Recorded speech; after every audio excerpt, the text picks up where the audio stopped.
ഞാനും എൻ്റെ കുടുംബവുമോ ഞങ്ങൾ യഹോവയെ സേവിക്കും എന്ന് യോശുവ പറഞ്ഞതുപോലെ കുടുംബമായിട്ട് ദൈവത്തെ സേവിക്കാൻ, എല്ലാ വർഷവും കുടുംബത്തെ ഒന്ന് റിപ്പയർ ചെയ്യാൻ, എല്ലാ വർഷവും കുടുംബത്തിൽ എവിടെയാണ് ഓട്ടത്തിൽ ഇടയ്ക്ക് വെച്ച് നിന്നുപോയത്, അല്ലെങ്കിൽ എവിടെ വെച്ചാണ് ഒരു സർവീസ് ആവശ്യമുള്ളത്, അല്ലെങ്കിൽ ഏതാണ് ബ്രേക്കാണോ ആക്സിലറേറ്ററിനാണോ കുഴപ്പം, അതോ ശബ്ദത്തിനാണോ കുഴപ്പം, സംസാരത്തിനാണോ കുഴപ്പം, എവിടെയാണെന്നറിയാൻ നമ്മളെ തന്നെ ഒന്ന് സർവീസ് ചെയ്തെടുക്കുന്നില്ല എങ്കിൽ ചിലപ്പോഴെങ്കിലുമൊക്കെ നമ്മൾ വണ്ടി സർവീസ് ചെയ്തിട്ട് പരാതി പറയാറുണ്ട്. അങ്ങോട്ട് കൊണ്ടു ചെന്ന് ഓസിട്ട് വെറുതെ വണ്ടി ഒന്ന് കഴുകി ഇങ്ങോട്ട് കൊടുത്തയച്ചു, ഒന്നും ചെക്ക് ചെയ്തില്ല. അതുപോലെ ആയി തീരരുത് നമ്മുടെ ഈ കേൾവികളൊന്നും. ഒരിക്കൽ ഒരു ഗുരുവിൻ്റെ അടുക്കിലേക്ക് ഒരു ശിഷ്യൻ ചെന്നിട്ട് ചോദിക്കുക, ഗുരു, ജീവിതം എന്ന് പറഞ്ഞാൽ എന്താ? ഗുരു മറുപടിയായിട്ട് പറഞ്ഞു, നീ പ്രകൃതിയിലേക്ക് ഇറങ്ങിച്ചെല്ലുക, നിനക്ക് തന്നെ കാണാൻ സാധിക്കും, അല്ലെങ്കിൽ പ്രകൃതി നിന്നെ പഠിപ്പിക്കും ജീവിതം എന്താണെന്ന്. അയാൾ ഇങ്ങനെ നടന്നു പോയപ്പോൾ ഒരു മുന്തിരിച്ചെടി ഇങ്ങനെ നിറച്ച് കായ്ച്ചു നിൽക്കുക. അയാൾ ഈ മുന്തിരിച്ചെടിയോട് ചോദിച്ചു, മുന്തിരിച്ചെടി, ഈ ജീവിതം എന്ന് പറഞ്ഞാൽ എന്താ? മുന്തിരിച്ചെടി പറഞ്ഞു, എന്നിലേക്ക് നോക്കുക, തന്നെ നിൽക്കാനൊന്നും എനിക്ക് ശേഷിയില്ല, മറ്റൊരു മരത്തിൻ്റെ സഹായമുണ്ടെങ്കിലേ എനിക്ക് കയറാൻ സാധിക്കൂ, എങ്കിലും എന്നിലുണ്ടാകുന്ന മധുരമുള്ള ഫലങ്ങൾ മറ്റുള്ളവർക്ക് കൊടുക്കാൻ ഞാൻ തയ്യാറാകുന്നതാണ് എൻ്റെ ജീവിതത്തിൻ്റെ സന്തോഷം. ആ മരത്തിലൊരു കുയിൽ വന്നിരുന്നു. ഇയാൾ ആ കുയിലിനോട് ചോദിച്ചു, കുയിലേ, നിന്റെ ജീവിതം എന്താ?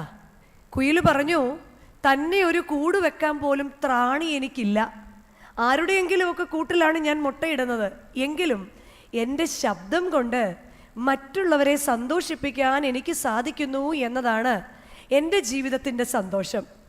അതുവഴി പോയ മയിലിനോട് അയാൾ ചോദിച്ചു, എന്താണ് ജീവിതം?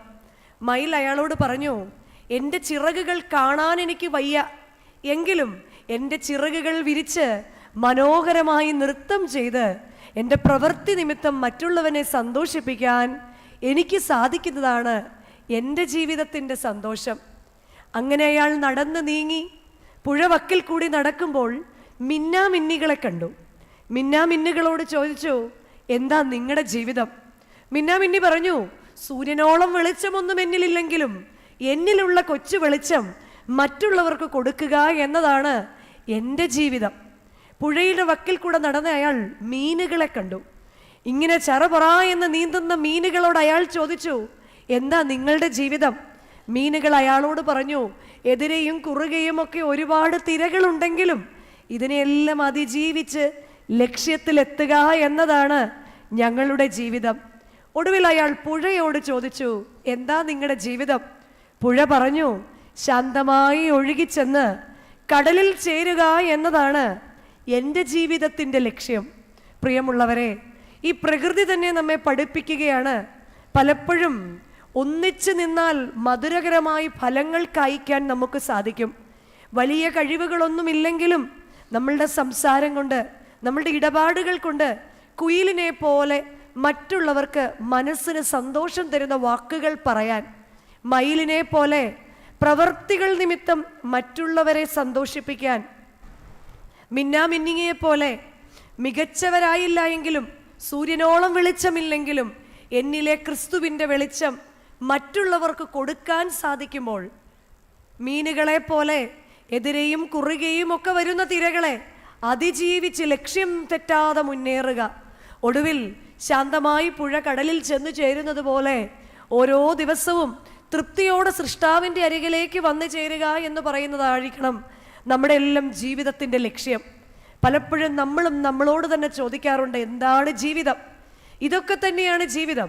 കുടുംബമായി ഒന്നായി ഇതിൻ്റെ എല്ലാം ട്രെയിനിങ് ആയിട്ടുള്ളൊരു വർക്ക്ഷോപ്പാണ് ഓരോ കുടുംബങ്ങളും. നല്ല ഫലങ്ങൾ കായ്ക്കുന്ന തലമുറകൾ, നല്ല സംസാരമുള്ള തലമുറകൾ, നല്ല പ്രവർത്തനങ്ങളുള്ള തലമുറകൾ, മറ്റുള്ളവർക്ക് വെളിച്ചമാകുന്ന പുതിയ തലമുറകൾ, ഏത് പ്രതിസന്ധിയെയും ക്രിസ്തുവിനെ മുറുകെ പിടിച്ച് അതിജീവിക്കുന്ന തലമുറകൾ, ശാന്തമായി ദൈവത്തോടൊപ്പം ചേർന്നിരിക്കുന്ന തലമുറകളെയൊക്കെ വാർത്തെടുക്കുക എന്ന വലിയ ഉദ്ദേശമാണ് ദൈവം എന്നെയും നിങ്ങളെയും ഒക്കെ കുടുംബ ജീവിതത്തിൽ പ്രവേശിക്കുമ്പോൾ തന്നെ ഏൽപ്പിച്ചിരിക്കുന്നത്. അവിടെ അപ്പനാകുക എന്ന് പറയുന്നത് വലിയൊരു ബുദ്ധിമുട്ടുള്ള കാര്യമൊന്നുമല്ല, അമ്മയാകുക എന്ന് പറയുന്നതും വലിയ ബുദ്ധിമുട്ടുള്ള കാര്യമൊന്നുമല്ല. ദൈവം ദാനമായി മക്കളെ തന്നാൽ നമ്മൾ അപ്പനും അമ്മയുമാകും. എന്നാൽ നല്ല അപ്പനായി തീരുക, നല്ല അമ്മയായി തീരുക, നല്ല മക്കളായി തീരുക, നല്ല സഹോദരങ്ങളായി തീരുക എന്നത് നമ്മളെ ദൈവം ഏൽപ്പിച്ചിരിക്കുന്ന ഉത്തരവാദിത്തമാണ്. ഒരു ആശുപത്രിയിലേക്ക് ചെന്ന് കഴിഞ്ഞാൽ ഒരു വലിയ ലിസ്റ്റ് കാണും. പക്ഷെ നമ്മൾ അതിൽ ഏറ്റവും നല്ല ഡോക്ടറിനെയാണ് അന്വേഷിക്കുക, അല്ലേ? പലപ്പോഴും കോടതിയിൽ ഒരു ആവശ്യവുമായി ചെന്ന് കഴിഞ്ഞാൽ ഇതിലാരാ നല്ല വക്കീല് നമ്മൾ തിരക്കാറില്ലേ? സ്കൂളിൽ ചെന്ന് കഴിഞ്ഞാൽ നല്ല ഒരു അധ്യാപികയെ അന്വേഷിക്കും. ഇവരെ ഇങ്ങനെ 4 പേരെയും നോക്കിയിട്ട് നമ്മൾ ചോദിക്കും, ഇതിൽ നല്ല അച്ഛൻ ആരാണ്? എല്ലാത്തിലും നല്ലത് തിരക്കുന്നവരാണ് നമ്മൾ. നല്ലതെല്ലാം ഉണ്ടായതും നല്ലതെല്ലാം ഉണ്ടാകുന്നതും ഉണ്ടാകേണ്ടതും നമ്മളിൽ നിന്ന് തന്നെയാണെന്ന് നമ്മൾ മറന്നു പോകുകയാണ്. നല്ല അധ്യാപകനും നല്ല രാഷ്ട്രീയ നേതാവും നല്ല ഡോക്ടറും നല്ല എല്ലാവരും ഉണ്ടാകുന്നത് നമ്മളിൽ നിന്നാണ്. അപ്പോൾ ആദ്യം നന്നാകേണ്ടത് ആരാണ്? നമ്മൾ ഓരോരുത്തരുമാണ് ആദ്യം നന്നാകേണ്ടത്. ഇടയ്ക്കിടയ്ക്ക് കുടുംബത്തിൻ്റെ കുറവുകളെ മനസ്സിലാക്കി നല്ല അപ്പനാകാൻ, ചിലപ്പോഴെങ്കിലും എൻ്റെ ഭാര്യയെയും മക്കളെയും ഒക്കെ ഒന്ന് ലിസൺ ചെയ്യാൻ, ഒന്ന് കേൾക്കാൻ എനിക്ക് സമയം കിട്ടുമ്പോൾ തന്നെ ഞാൻ പാതിയിൽ നല്ല അപ്പനായി. നമുക്കാർക്കും കേൾക്കാൻ നേരമില്ല. ഒരിക്കൽ ഓഫീസ് കഴിഞ്ഞു വൈകുന്നേരത്ത് ഭർത്താവ് ഭാര്യയോട് ഫോണിൽ ചോദിച്ചു, സാധനങ്ങൾ എന്തെങ്കിലും വാങ്ങിക്കൊണ്ട് വരണോ? അന്നേരം ഭാര്യ 1-2 കാര്യങ്ങളൊക്കെ പറഞ്ഞു.